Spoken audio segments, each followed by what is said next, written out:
I hope you're in the mood. I'm in the mood, so it could be good. It's time for another show from Colin Jones, the Reasonable Adventurer. Time for you to take another step towards creating your own opportunities for satisfaction. And it is a huge welcome to you all to episode 88. We are getting closer to 100, aren't we? Of the Reasonable Adventurer. Well, it's been an interesting week. It's mostly been one of the quickest weeks of my life. I'm actually still pinching myself, trying to ask myself, where did that week go? And the work that I had scheduled for this week, as much as I attempted it, it didn't seem to get complete. There were a couple of jobs that just took a lot longer than they really should have. I wonder if your world gets a little bit like that. You find yourself a little bit under the pump, a little bit behind schedule. Well, the good news is, of course, that you can always catch up. I think that's one of the great confidences we can have in life. There's always time to catch up. And that may mean that we have slightly less sleep than we might like, but there is always time to catch up. Now, just a little bit of housekeeping. Tom Williamson, regards to you, young man, he incredibly has sent in a tweet questioning the seventh attribute of the Reasonable Adventure. So we know there are 6. We won't go through them again. They're quite often noted in most shows. But we did talk during last year, and Tom, I think himself, even suggested that energy should be the 7th attribute. And we bestowed that honour upon it. And now he's actually asking the question, which is the 7th. So maybe the arrival of Florence has created some anomalies in Tom's thinking. But I suspect that his memory's back to good now. So back to Florence, Jessica, Tom, and carry on. I'm sure you're doing a wonderful job. I really enjoyed thinking about what we talked about in episode 87. Getting ready to start and resetting and making sure you are where you want to be. And some nice feedback has been sort of filtering through the Twitter stream.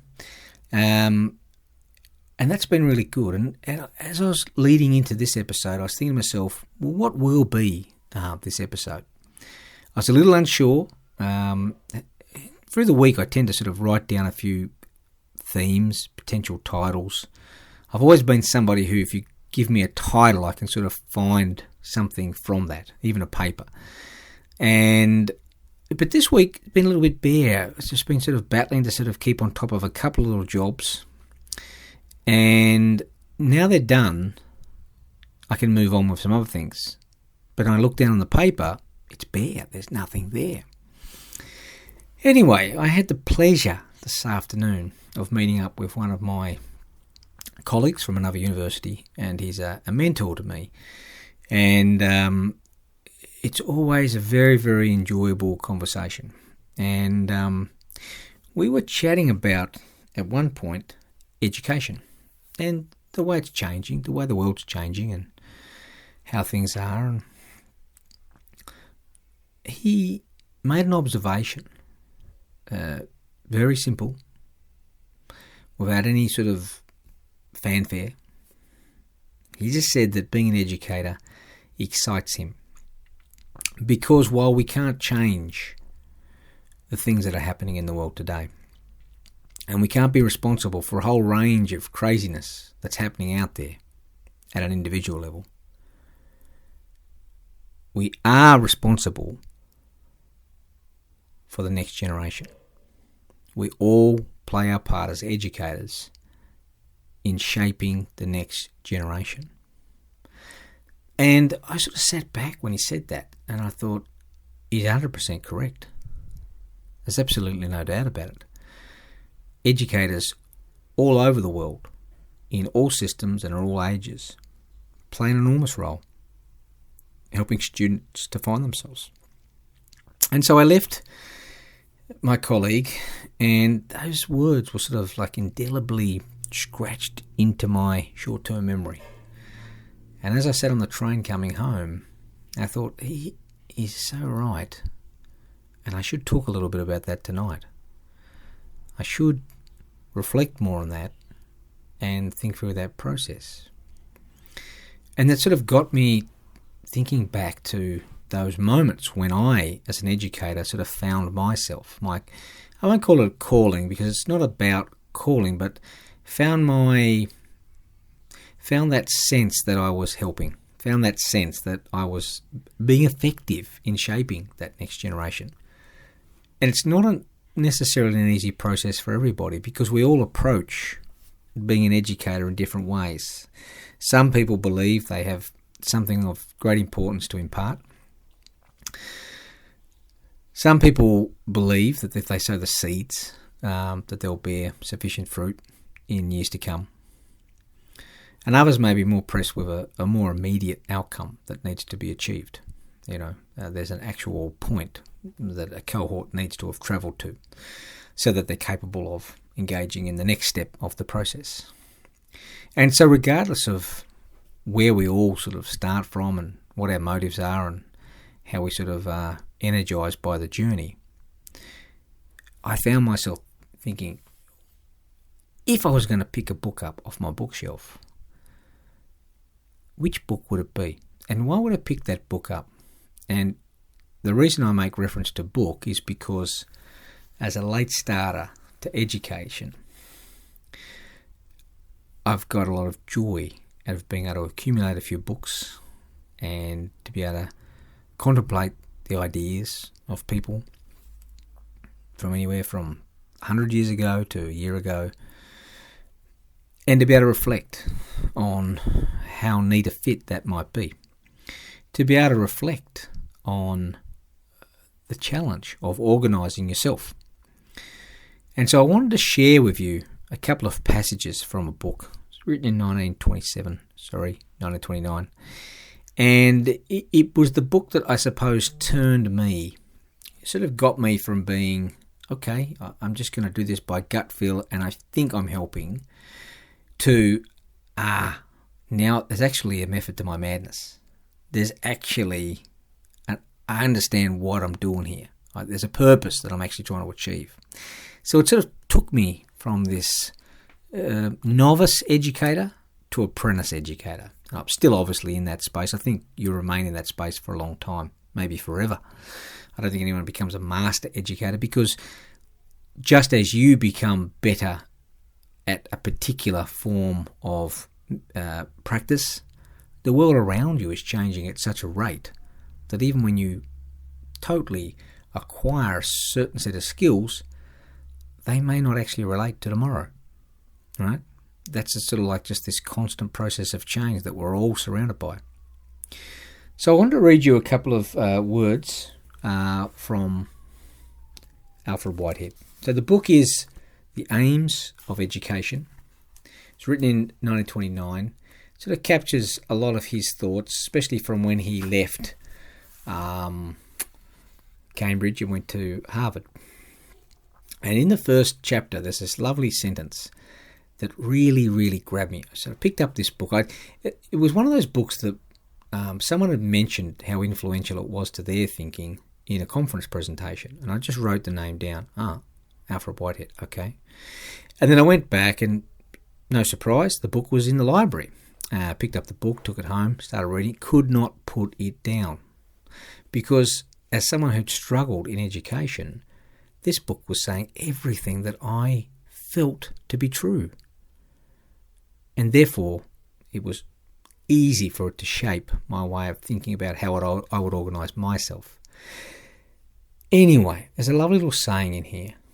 And it says, a saying due to Archbishop Temple illustrated his meaning. Surprise was expressed at the success in afterlife of a man who as a boy at rugby had been somewhat undistinguished.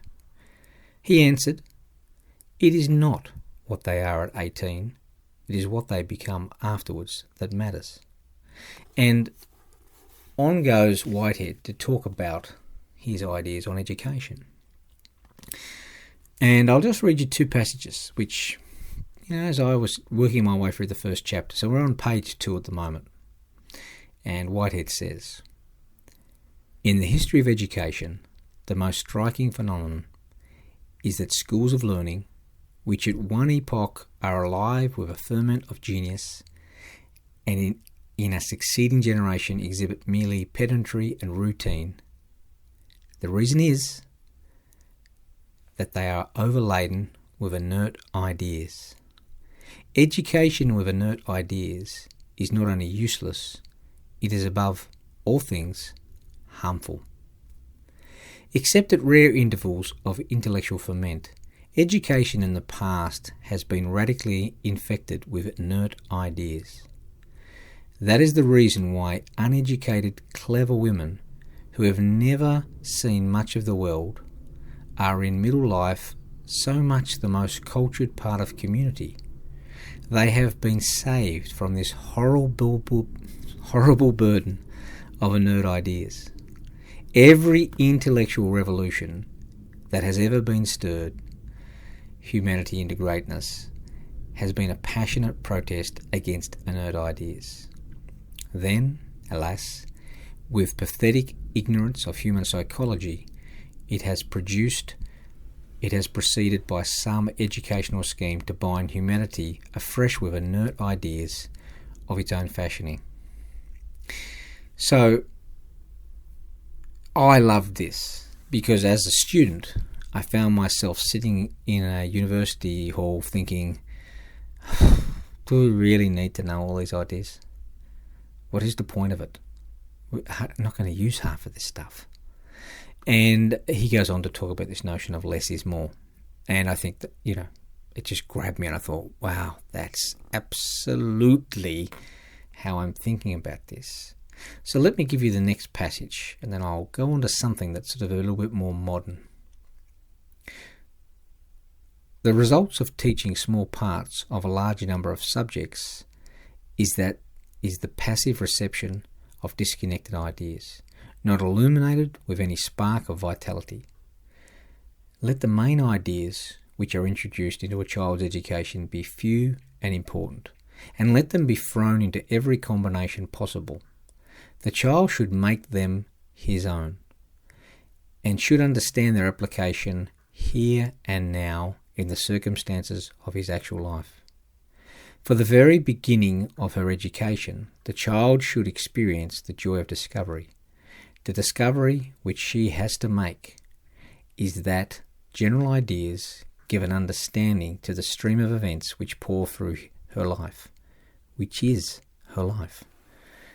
By understanding, I mean more than a mere logical analysis, through that is included, I mean understanding in the sense in which it is used in the French proverb, to understand all is to forgive all.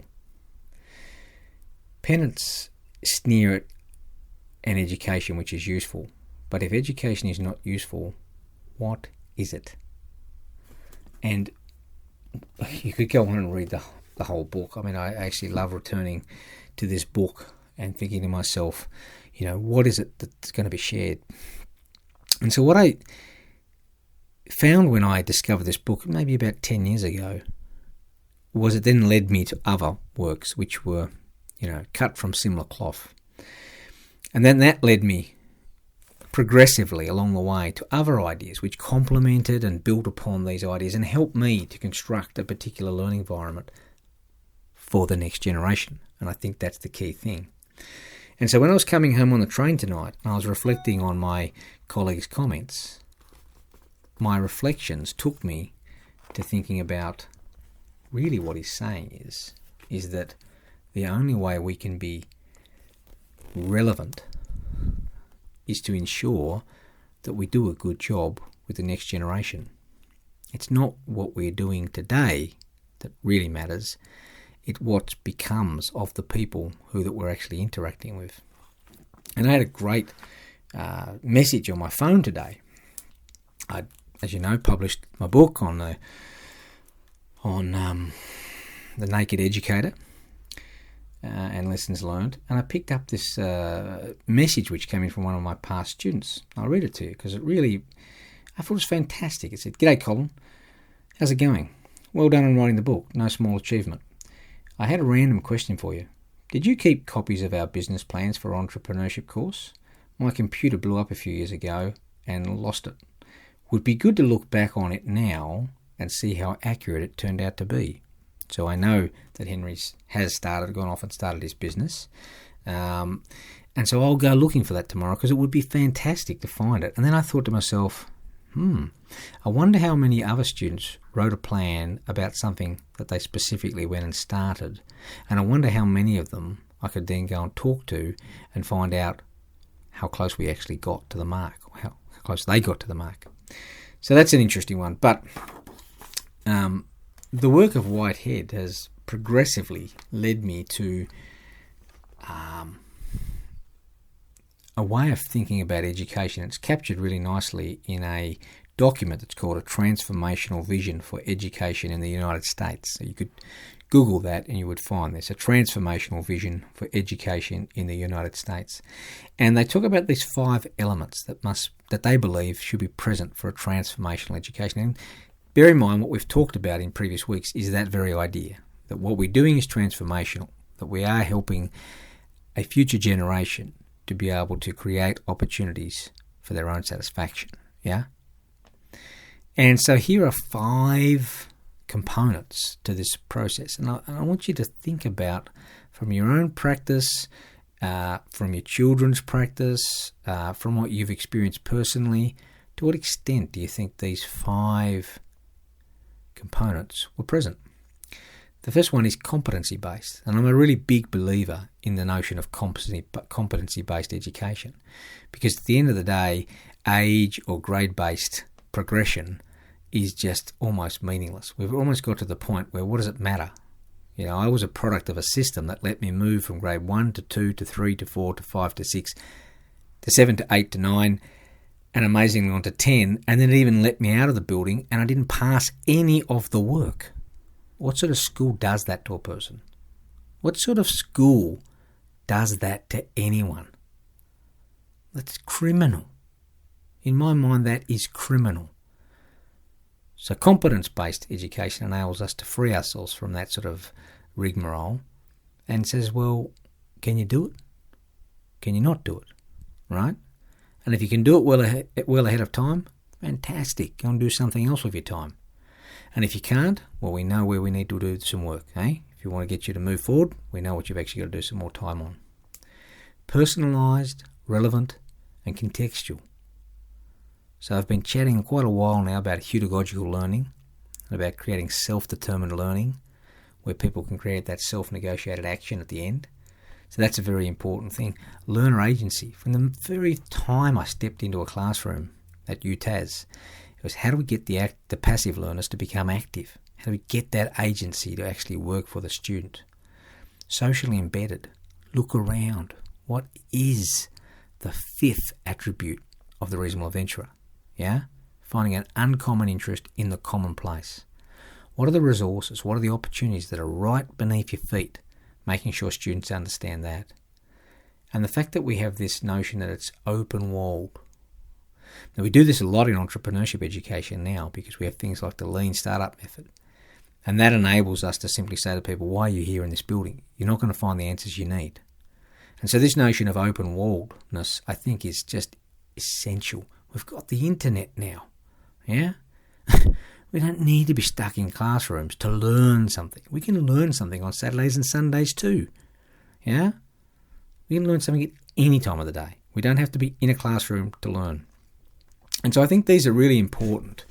I think there's really important components to actually ensuring that we can remain relevant to our students. So there's something there for you to reflect upon. And you don't need to be just merely an educator to be able to reflect on this. What is it that you do in your world that is helping the next generation? Is it your parenting? Are you volunteering at a sports club? Is there something you do in your community? Are you a mentor of sorts to some of the younger people in your work environment, right? What is it that you do that's relevant to their future? So not to now, not to what they're actually trying to achieve today, but to their future.